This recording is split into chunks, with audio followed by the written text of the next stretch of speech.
Hello students, welcome you all. Question number 42 करते हैं, chapter number 8 यानी कि वर्क और एनर्जी की एक्सरसाइज का।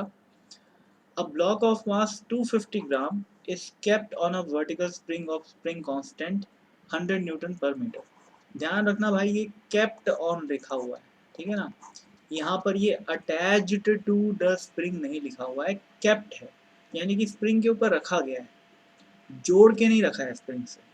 ठीक, spring constant k is equal to 100 newton per metre दिया हुआ है। मास 250 ग्राम मतलब कितना हो गया, 0.25 kg। ठीक है, now the spring is compressed to have a length 10 centimetre shorter than its natural length। मतलब बोला क्या है कि मान लेते हैं ये नेचुरल लेंथ है, ये वाला जो लेवल है वो नेचुरल लेंथ का है, उससे इसको 10 सेंटीमीटर यानी कि 0.1 मीटर कंप्रेस किया ब्लॉक के साथ। ठीक है, और यहाँ से इस सिस्टम को रिलीज कर दिया गया, यहाँ से मतलब इस पोजीशन से सिस्टम को रिलीज कर दिया। ठीक है, how high does the block rise, take g equal to 10। तो लेट्स से कि नेचुरल लेंथ से ये ब्लॉक x डिस्टेंस ऊपर जा रहा है, तो फाइनली ये ब्लॉक कहाँ पर आ जाएगा, यहाँ पर आ जाएगा। ठीक है, पर ध्यान रखना, ब्लॉक तो ऊपर आ जाएगा पर स्प्रिंग ऊपर नहीं आएगी, क्योंकि स्प्रिंग के ऊपर ब्लॉक को सिर्फ रखा गया है। ठीक है, तो अब भाई अब वो कंप्रेस्ड है, स्प्रिंग इनिशियली कंप्रेस्ड है, तो स्प्रिंग ब्लॉक पे ऊपर फोर्स लगाएगी और स्प्रिंग भी ऊपर जाते जाएगी, यानी कि एक्सटेंड होते जाएगी और ब्लॉक भी ऊपर जाते जाएगा। लेकिन जैसे ही स्प्रिंग इस पोजीशन पे आ गई, यानी कि अपनी नेचुरल लेंथ पे आ गई, अब ब्लॉक के साथ वो अटैच तो है नहीं, स्प्रिंग वहीं की वहीं रुक जाएगी और ब्लॉक ऊपर आगे बढ़ जाएगा। ठीक है ना भाई, तो बेसिकली जब ब्लॉक यहाँ पर रहेगा तो वो फ्री फॉर्म में रहेगा, यानी कि हवा में रहेगा, स्प्रिंग से अटैच नहीं रहेगा। अब चूंकि ये हाईएस्ट पॉइंट है तो फाइनल वेलोसिटी ऑब्वियसली जीरो है। ठीक है, और चूंकि इसको इस पोजीशन से रिलीज किया गया था तो इनिशियल वेलोसिटी भी क्या है, जीरो है। ठीक है, अब अब अपने को क्वेश्चन में क्या पूछा है भाई, how high does the block rise, इसका मतलब इनिशियल पोजीशन से लेकर फाइनल पोजीशन तक की डिस्टेंस निकालना है, यानी कि ये वाली डिस्टेंस, जिसकी वैल्यू क्या हो जाएगी x प्लस 0.1। ठीक है, तो सॉल्व करते हैं। क्या लगाएंगे अपन, मैकेनिकल एनर्जी कंजर्वेशन। क्यों लगा सकते हैं अपन मैकेनिकल एनर्जी कंजर्वेशन, बिकॉज कोई भी नॉन कंजर्वेटिव फोर्स प्रेजेंट नहीं है। यहाँ पर कौन कौन सा फोर्स है, पहला तो ग्रेविटी और दूसरा स्प्रिंग फोर्स। कोई फ्रिक्शन जैसा नॉन कंजर्वेटिव फोर्स जो कि मैकेनिकल एनर्जी को डिसिपेट करे, ऐसा कोई फोर्स प्रेजेंट नहीं है। ठीक है, तो mechanical energy conservation is valid in this case. Now initially mechanical energy कितनी है, वो हो जाएगी gravitational potential energy initial plus spring potential energy initial plus kinetic energy initial, that would be equal to what, gravitational potential energy final plus spring potential energy final plus kinetic energy final. ठीक है, तो के आई और के F तो zero ही है, क्योंकि initially और फाइनली दोनों वेलोसिटी क्या है, जीरो है, तो काइनेटिक एनर्जी की टेंशन तो लेना ही है। अब रेफरेंस लेवल, अब भाई आपको यूजीआई लिखना है, यानी कि इनिशियल ग्रेविटेशनल पोटेंशियल एनर्जी आपको लिखना है, तो कोई ना कोई रेफरेंस आपको बताना पड़ेगा।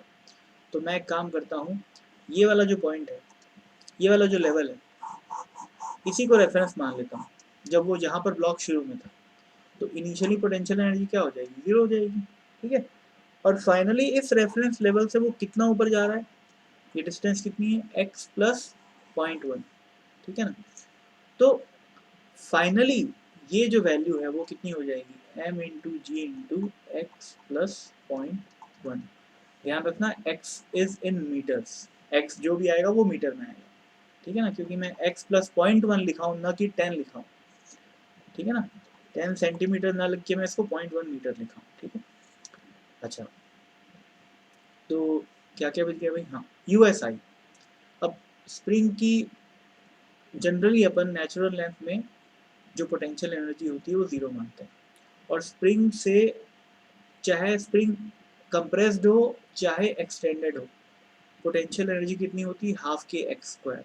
ठीक है, अब इनिशियली वो स्प्रिंग कंप्रेस्ड है, कितनी कंप्रेस्ड है, 0.1 मीटर।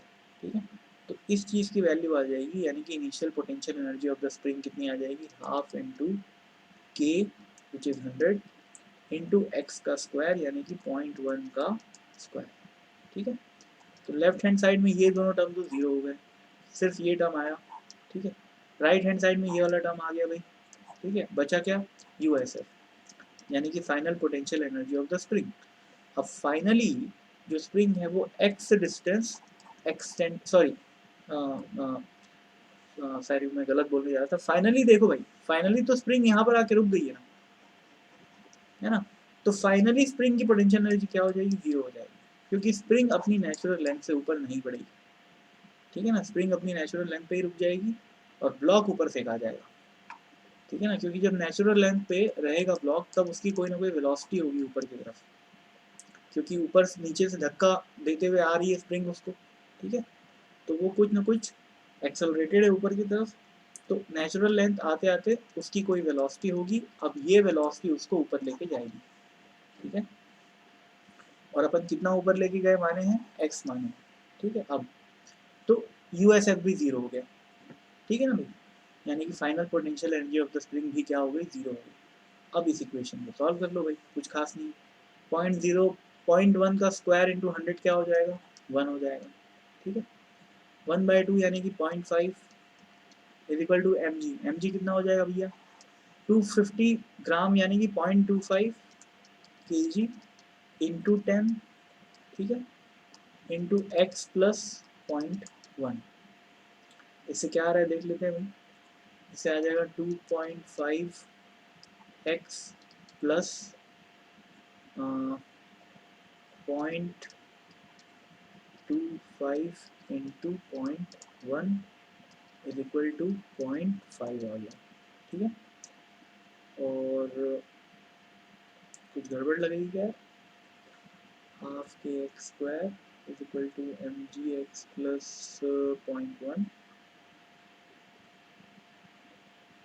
हाँ है तो बिल्कुल ठीक, कैलकुलेशन में 0.5 आएगा और 0.25 इंटू 10 इंटू एक्स प्लस 0.1 बिल्कुल सही है। 2.5 इंटू एक्स प्लस 0.25 इंटू 0.1 बिल्कुल सही है, इक्वल टू 0.5। हाँ बिल्कुल ठीक है भाई, सब कुछ सही चल रहा है। अब मैं इस इक्वेशन को ऊपर सॉल्व कर लेता हूँ।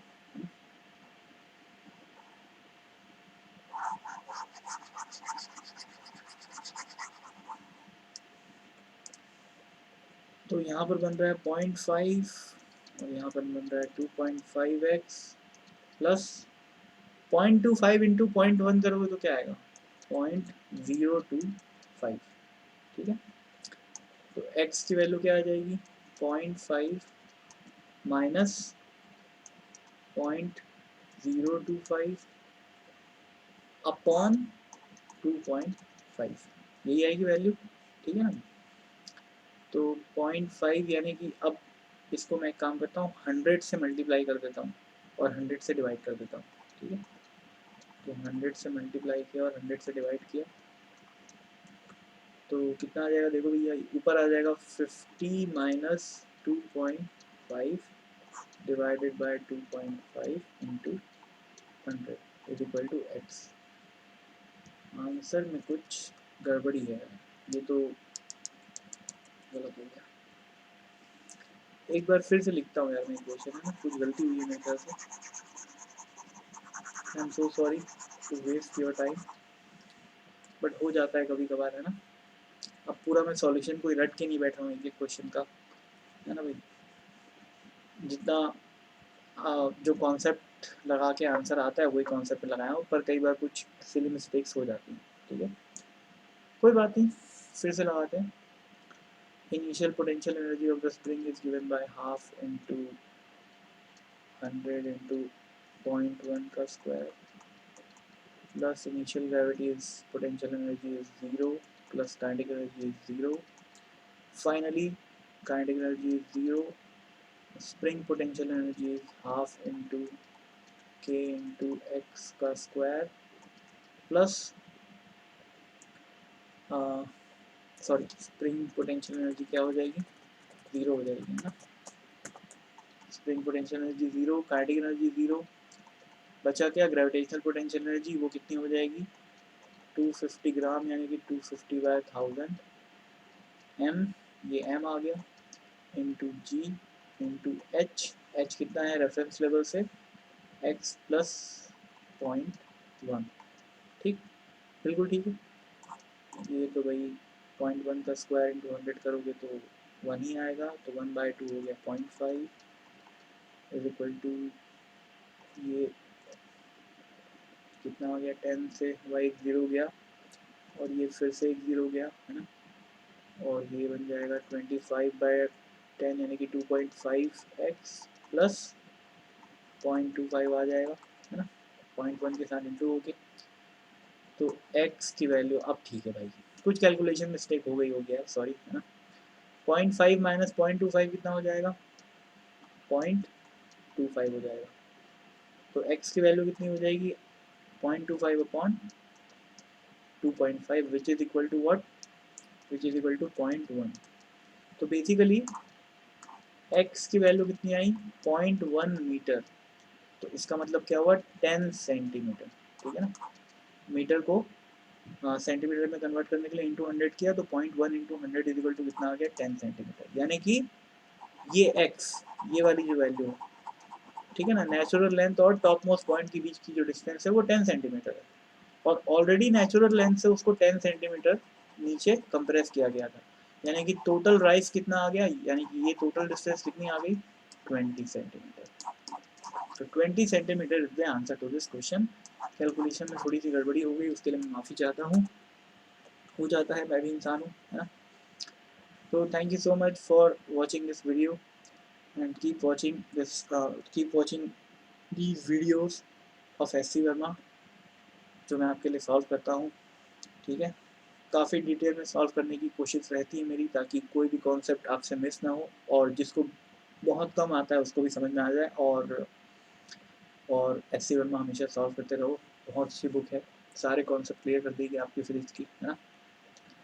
तो thank you so much, bye bye.